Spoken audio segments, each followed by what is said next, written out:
Ready? Hello there. General Kenobi. Hello. We are Hello. back. We are the Star Boys. And today we are actually having a shorter video. Yes. So it's going to be a little bit fun. It's going to be shorter, so we're going to make this real jam-packed and cramped with stuff. Okay, so today we are starting with Star Wars news. So this week, well, as of this recording last week, the ride Rise of the Resistance has come out at Disneyland. Yeah, we are all very excited. Luke and I have talked about it a lot. We've seen the trailers. We've heard from people. And it's going to be exciting. Luke actually went to Star Wars, to Disneyland the day it came out. On opening day, and just not a good idea because unless you're getting there at 2 in the morning, some people, I've heard some stories of even as early as 11 p.m. the night before, and then I've heard other stories of 2 a.m. people getting there, and I'm just like, that's crazy.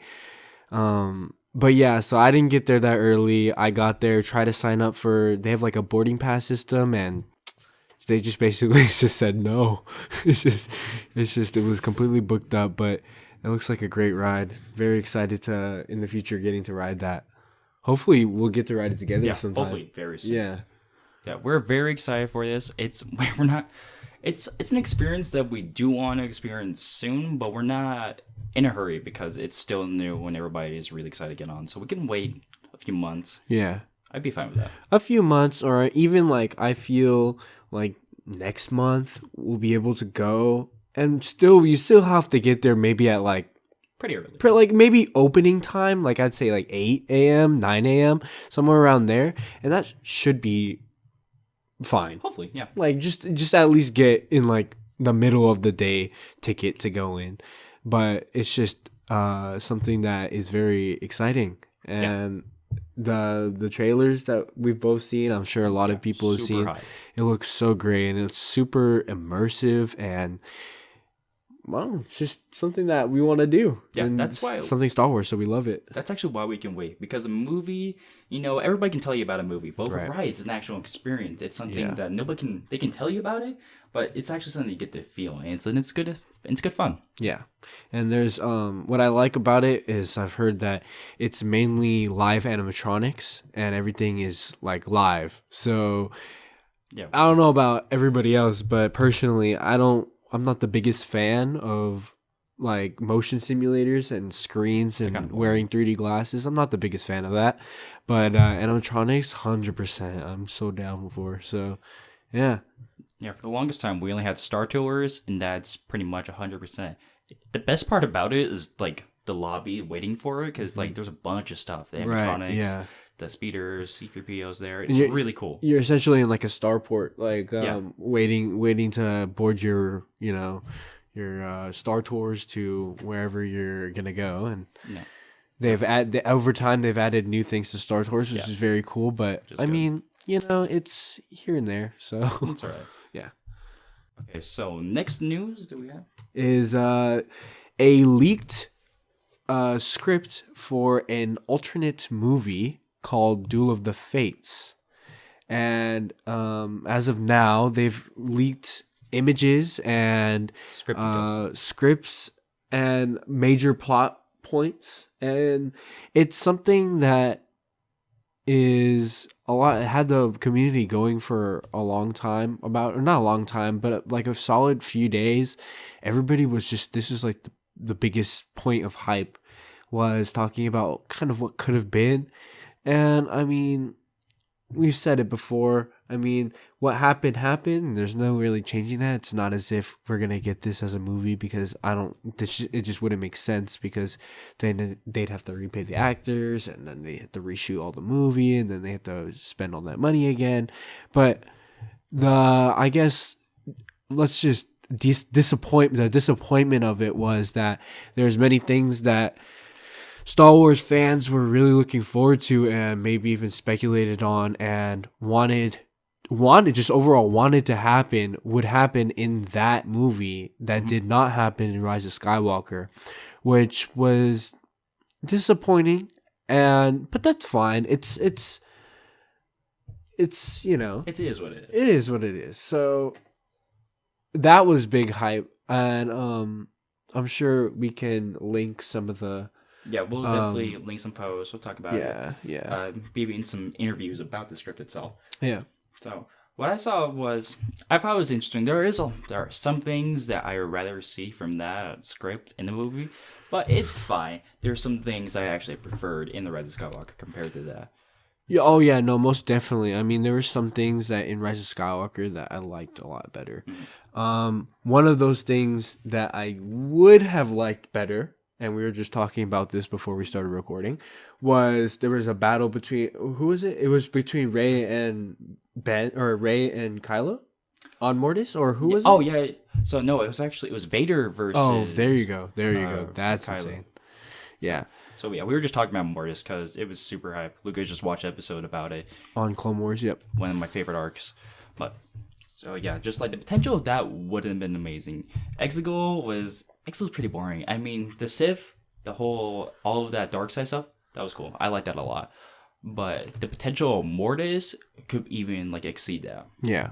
And I just pulled it up right here. One of the big plot points that was kind of iffy that we saw was that Kylo murdered Rey's parents on Snoke's orders. So like this is just one example of kind of, would that make sense at all? Isn't Kylo and Rey supposed to be about the same age? No, he's like 10 years older. He's like 10 years older? Yeah. Oh, I thought they were like around the same age. But even still. Yeah, even so, it would have been like they would have had to kill Rey's parents when she was very young, or like right around the time where they were on Jakku. So, they left her on Jakku. So, I mean, it would have been what? Kylo would have been pretty young. He would have been about the same age as Luke was in the New Hope. Right. Okay. Yeah, that would have made sense. Like around 18, maybe. Yeah. So okay. It just would have been strange to see Kylo do that. Yeah, and in my eyes, it just that doesn't make a lot of sense. No. Like, and another point was that Rey would just remain a nobody. So why would Snoke order Kylo to kill a nobody's parents? So it's kind of confusing. But they're, like we were talking before, the best would have been combining the greatest points from this script and the script of Rise of Skywalker and just meshing them together, and maybe even making a longer movie, because I would have been fine with that. I mean, we talked about this in the first episode. I felt like it was very fast paced, Rise of Skywalker. Yeah. Like so like most definitely, if they could have, I would have gladly taken like a 3-hour movie. I would have been fine with that. I mean, I think most Star Wars fans would have been fine with that, to be honest. But I would love to see kind of like an extension on what was already there and combined with some of the points of Duel of the Fates, which is very cool. Yeah, it could have been one of the best Star Wars movies if the two scripts were very like combined and they made something different. Yeah. Because they both have really great points, but they could be even better if they get there. Yeah. In terms of ranking that kind of movie, I would put it up there with, not put it up there, but I would put it like kind of under, like I'm saying the combination of the two. Yeah. And just like purely based off my imagination, I would put it somewhere where like kind of Revenge of the Sith is for me, which is kind of up there for me. That's fair. I love Revenge of the Sith. But yeah, so that's about it though for Star Wars news. Or is there anything else that we want to talk about? Not in this podcast. Okay. So now we're going to switch to the tier list. The best tier list that you will ever see for Star Wars video games. Yeah. Okay, so yeah, Luke and I, Luke hasn't played as many as I have. No, definitely not. I played.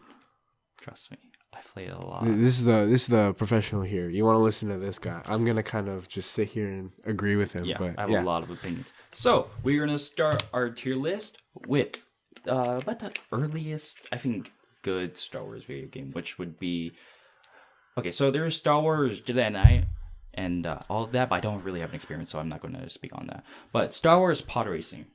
Now, Star Wars Pod Racing, probably it's the best thing that came out of the Phantom Menace, easily. This is the one thing or not the one thing, because there's a lot of them that I didn't play, but I have not even honestly seen gameplay about this. So Yeah, it's that old. It's that Yeah. old. But it's a great quality game that it was awesome. was it on what console was it on? Oh, I can't remember right now, but I don't know. It came out in '99, so Yeah. in that time. Okay, yeah. So it's the same like year GameCube. as Phantom Menace came out. So Yeah, so it was like GameCube or something. right. Okay. And so what would we put this in rankings? In terms of rankings, I think it deserves at least an A tier, probably just for the fun of it. Like game, it's alright, but like for like just the fun, it's a fun game. That's what to take from it. So I think it's at least an A. If I could be persuaded to say it's an S, though, it could be. is it a game where you can kind of like choose who you're racing as and like the pod racing, or is it just like you're choosing different? I think you can choose. Pods or- It's been it's definitely been a while. Right. But I think you can choose. If not, someone will correct me, obviously. But Yeah. okay, so let's go to the next game. So I'm gonna actually pull up a list of games. Okay. I know that. Oh, so some of the actually, best before ones- we continue, so we can actually talk about Right. a little bit of news that we forgot to mention. Okay. So, since we're talking about a Star Wars game, a piece of Star Wars news came out about a possible remake of a Star Wars game. Yes. Star Wars Knights of the Republic, which, in my personal opinion, is one of my favorite Star Wars games. Both Knights of the Republic games are fantastic. So, of course, I would love to get it, but it's been, I think, 17 years now since it came out. 17 years. Yeah.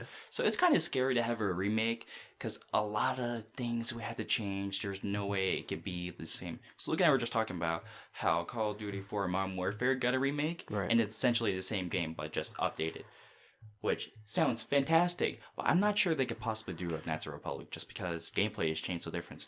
FPS shooters, the gameplay doesn't really change that much. Mm-hmm. I think the biggest change that came from it was like to move on stuff, like climb walls and shit. I think that's the biggest change. Right, from right, shooters. right. But for Knights of the Republic, the combat style, I'm not sure it could pass in 2020. So it's just what I'm afraid of. So, especially a game like that would be remade by EA Sport, or not EA Sports, but EA. Yeah. So And EA are known to be a company who love their microtransactions. Yeah. Love Really big on it. love their microtransactions. if you ever played And FIFA? we were just talking about prior to this recording, like, why, like, if we're gonna get a remake, that's fantastic. I would love that too. But if we end up are having to pay for like character packs and things that you could just you could clearly just be in the game for free, and they're just slapping a price on it just because a popular character is there, like, say, Darth Revan, like we were talking about before, was a character that they advertised for a character pack, and now they just charge you $5 for it. Yeah, $5 is $5, but still It adds up. it adds up. They're not going to only add one character. They're going to add like a lot. And there's so many games out there that force you to they force you to pay just to do things that you deserve to do based off just buying the game itself. I mean, come on. Like, if a remake were to come out, it would be $60, just like every new game. So $60 is not enough for them. Like, there's already millions of people buying it. That's millions upon millions of dollars. It's just something that really like irks me. It's stupid. Back in the day, games were not expensive and had more included content instead of stuff you had to buy. So that's ridiculous. Yeah, and also we were talking about how games before would have DLC, but it's like DLC that you could just do it just for fun. It's just a couple extra missions. It's just this and that. Like, there weren't things like, if you want to play this character that you can get absolutely nowhere else besides paying the money for. It was never like that, Like another Star Wars video game that came out, not recently, but in a few years recent, Star Wars Battlefront 2, which was a huge blunder at first. Now the game's changed, so we're actually going to discuss that. So yeah, that was just the last bit of news I wanted to include because it's relevant to the game thing. So now we're going to get into our tier list, Star Wars video games. So we already tiered pod racing as A. Yeah, definitely. and then we're gonna get into the rest of our list. And there are a number of classic Star Wars games. I mean, There's so many. I remember I'd come over to his house as a kid, and we'd We play Star Wars Battlefront Yeah. 2 all the time. It was so crazy. It's so often too. Yeah, it's the only game we'd play. Yeah, pretty much every time you came over, we would just play that game, and for hours, dude. It was Yeah. that good. So let's just give that a tier. Okay. That's an S tier, Yeah, no doubt about that. Yeah. The original Star Wars Battlefront 2, S tier. such a good game. So much Yeah. fun. You get to play as a bunch of different characters: clones, separatists, stormtroopers, rebels. All of it. You could have space battles. Space battles were a lot of fun. Yeah, All the different ships you could fly. You could even play as a bunch of villains and heroes. Yeah. Do you remember like they actually had a mode where you could play villains versus heroes? it's just so cool. Yeah. It's just like the ideas and things that they had going for them, that the devs had going, like the running ideas that they had over time, I felt like devolved. So like more recently, their ideas are just limited to what their corporate people tell them that they can and cannot do, and creative freedom is just a completely different topic that we could go on about in a podcast in itself. Yeah, I think definitely. in Star Wars, but I just loved what games used to be for Star Wars, and it's kind of sad that they're not like that anymore. But Mhm. All Yeah. right. So we're giving Battlefront 2 S tier. S tier. Yeah, Okay. high S tier. Not even High just S tier. High Okay. S tier. I think I'd put it up there, probably top 3 for me Yeah, of easily. Star Wars games, like across the board. That I've ever played. Yeah. Okay, Yeah. so let's go on to our next game. So next game that I loved it as a kid. I wasn't very good at it because I was just a kid when I played it, but it was Star Wars Bounty Hunter. So you get to play as Jango Fett. You get to be an actual bounty hunter like Jango Fett does. Like he has a jetpack. He can capture actual bounties with like the wrist launcher rope. Right. Yeah. So that was super cool. You do fight Jedi. You meet Dooku. And I think that's like the point where he transitions getting Ventress to be his apprentice. It was really cool. So I would definitely have to rate that an S tier, middle ground S tier. It was a lot of fun. If I was older, I would have enjoyed it even more, honestly. But yeah, so it was a lot of fun to do. Oh yeah, that's one thing I also wanted to kind of mention is that we played a lot of these games when we were really young. I mean, we still play some of them, obviously, but we played a lot of these games that when we were really young, and at that age, we're just kind of like, oh, this is so hard. Like, Yeah. we just couldn't figure it out. So, honestly, I think if we went back today and played a lot of these, they would be even better than we remember. That's true. To be honest, but yeah. Anyways, we can move on. Okay, so let's go to the next one. Star Wars Knights of the Old Republic. Oh, yes. Okay, Yeah. so as I said, this is one of my personal favorite Star Wars games. It has a fantastic story. You learn more about the Force. The characters are fantastic. Just all of it is really good. And sure, it's only a bit dated, honestly. It's surprising that it's managed to last as long. There are still a lot of fans playing it. I played it. I still play it. That it managed to like pass the test of time. I mean, it's really kept up. I mean, I still to this day, I see people streaming it on Twitch. I see videos on YouTube about it. And this game came out in like, 2002? 2003? Okay, It came out 17 years ago. It's crazy. And the hype for it hasn't even gone away. And the rumors about the remaster are even like more crazy just because of how loved the original game is. Obviously, you'd have to have a already really loved game to make a remake about it, but truly up there. I would put this in my top 5, I think. Oh yeah, this is Obviously an S tier, I think. That goes definitely. without saying. I would say this is a very high S tier as well. Yeah.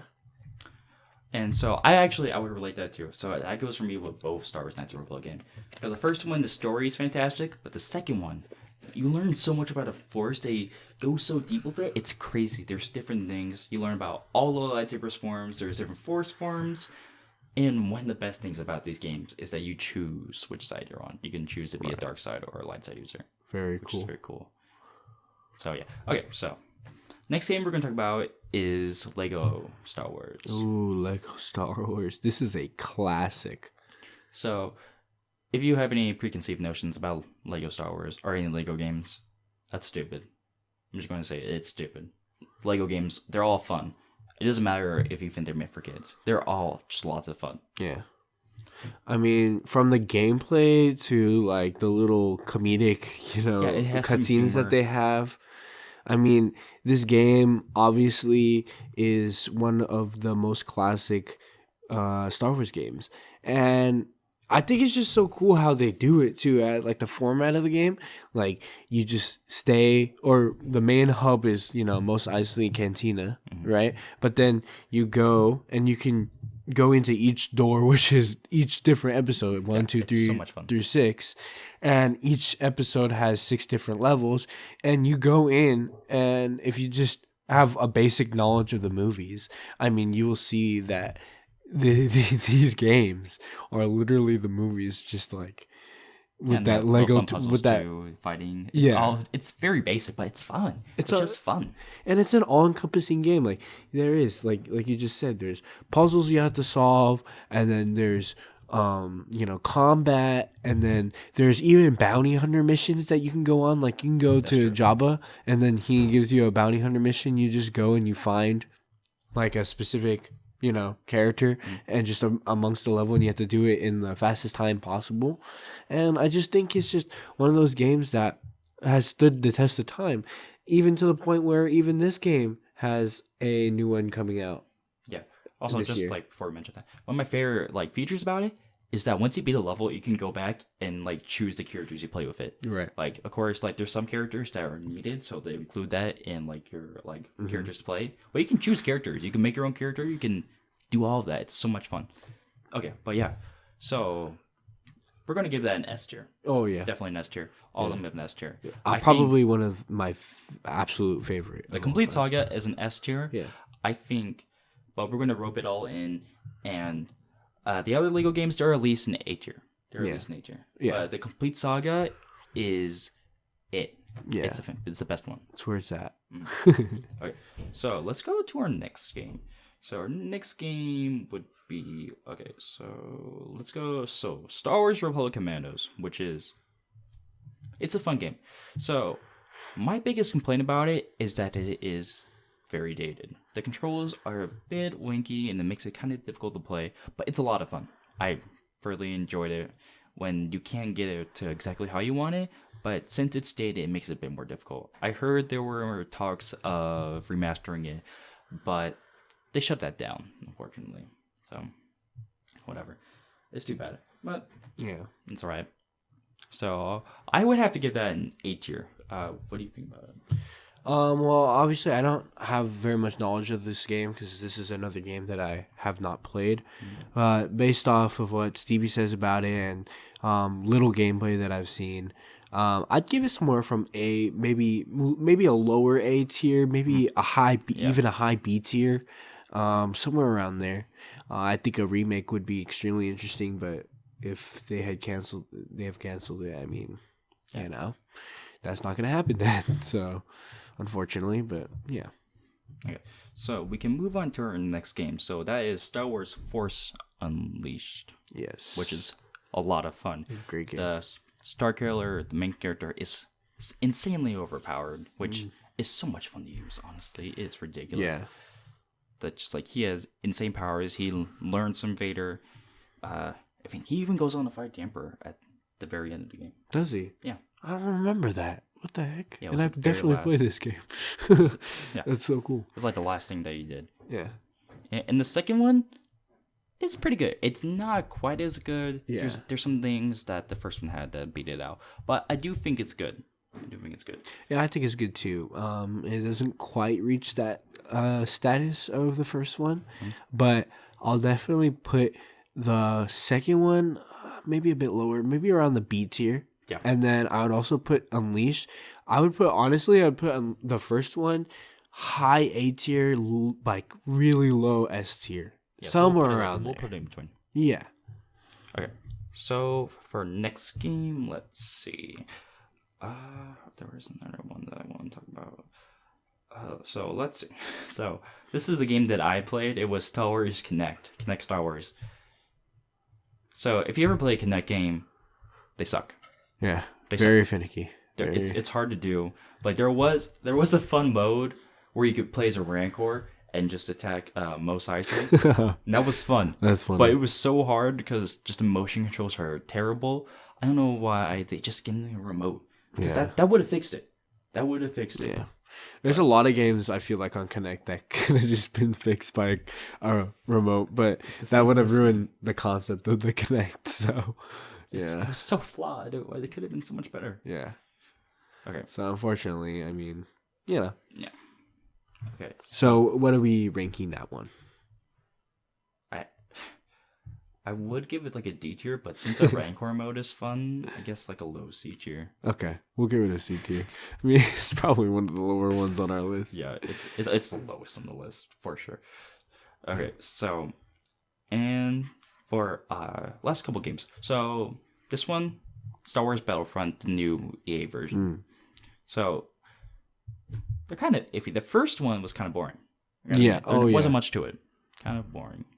So I think that one, there's not really much to say. That's why. There isn't, and that's the thing about it is I got it for Christmas. I remember the year that it came out, and all I remember doing is I liked it for a whole maybe month, and then after a month I was just kind of like, there's nothing really else to do on this game, so I'll just kind of put it to the side. I think I sold it back eventually, and yeah, but that's another game where, you know, you could just wait until like the following year and you'll get it for like really cheap. For like half off. One of those games.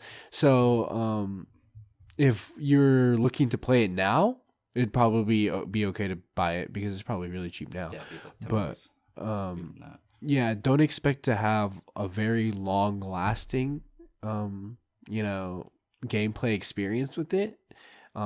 Expect it to be kind of short and then kind of just done after that. But the sequel to it, Star Wars Battlefront 2, at first it did have its rocky start. Yes. But EA actually did listen, and they changed a lot. They added a lot of new content, a lot of different characters, and it's supposed to be very, very interesting. I actually want to get it now. Yeah, that's actually something else that I would really like to play.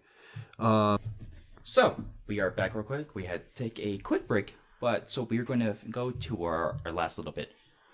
So we are going to review we're going to rank the Jedi Fallen Order. Yes, Star Wars Jedi Fallen Order. It's the newest game, and it's a lot of fun. It's a lot of fun, but it's a lot of hard. It's really hard too. Yeah, and this is one thing that I was mentioning, or I wanted to mention, was that it's been compared to Dark Souls, which has a reputation of being known as hard. Yeah, has honestly a reputation for being known as one of the hardest games on console for this time. It's that whole combat system. It's a very similar combat system if you're familiar with Dark Souls. Yeah. So it's definitely something that if you just want to enjoy the story for what it is, you're just going to have to play it on the easiest difficulty. And if not, you want a challenge, you're going to probably want to consider just doing like kind of the normal difficulty. Maybe if you really want that challenge, you go hard. But there's 4 ranks of difficulty. So there's the easy story mode where there's not that much combat. The Jedi Knight mode, which is pretty easy. Jedi Master, which I played. It's pretty hard. It's a good challenge. And there's Jedi Grandmaster, which is supposed to be insane. I have yet to play that mode yet. But it should be hard and a lot of fun. Yeah, but overall, in terms of story, it's very cool. Fantastic. It takes place, they even show you scenes of like Order 66 and stuff, and it's right after Return of the Jedi, right? Or right after Revenge of the Sith. Revenge of the Sith. Right. Okay, sorry. Yeah, you're right. So in terms of storyline, it's very good, but. Yeah. Gameplay and features, awesome. The double blade lightsaber, awesome. Yeah. Awesome. And you get to customize your lightsaber too, which is not too common, unfortunately. Right. But actually, the customizable parts, you can find them in Galaxy's Edge. When you make your own lightsaber, those are actually the parts you can use. So it's pretty cool. Very cool. So I would give this an S tier.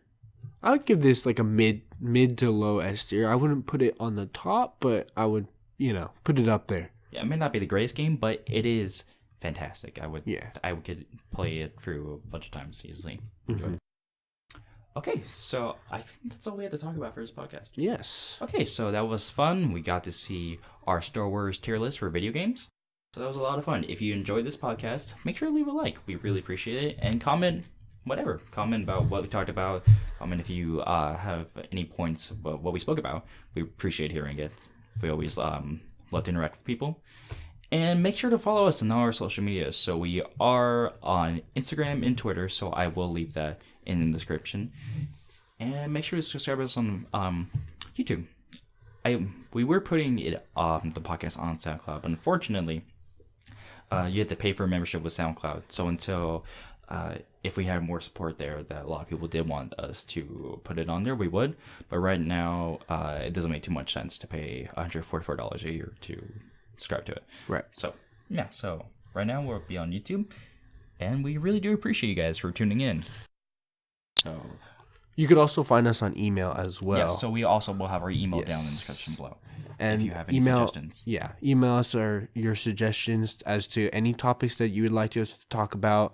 Anything that you have in terms of criticism or things you might want to talk about. And just let us know, and we can communicate those to a whole podcast. Yeah, and be very fun.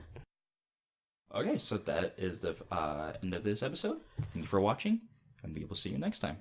Bye.